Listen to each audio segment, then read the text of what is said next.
Hello বন্ধুরা, আজকে আমরা চলে এসেছি মাছ ধরতে। লোকেশন কিন্তু একদম স্পেশাল, বন্ধুর পুকুর। আর এদিকে আমাদের বন্ধু তো টেনশনে দাড়ি চুলকাচ্ছে। মাছ হবে তো নাকি আজ ফাঁকা হাতে ফিরতে হবে?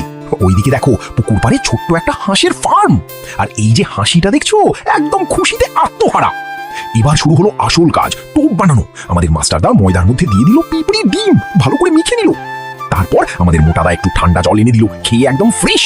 এবার নামছে মাঠে, একেবারে যুদ্ধের ময়দানে, ঢাল তরোয়াল নিয়ে। কিছুক্ষণ বসতেই না বসতেই বন্ধু নিয়ে এলো ঠান্ডা ঠান্ডা কোল্ড ড্রিঙ্কস। আপ্যায়নের কিন্তু কোনো কমতি নেই এখানে। এরপর হঠাৎ আমার ইচ্ছে হলো আম মাখা খাবো, আর বলতেই বন্ধু দৌড়ে চলে গেল আম পাড়তে।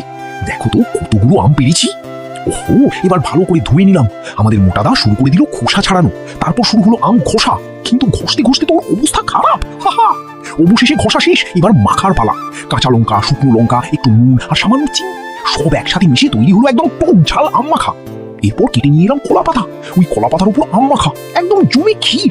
এই গরমে এমন টক ঝাল আম মাখা দেখলে আর কে নিজেকে আটকাতে পারে বলতো? আমি তো আর পারছি না, আগে খেয়ে নি। আর লাস্টে একটু ঝোল চুমুক দিয়ে আজকের ভিডিও এখানেই শেষ করছি।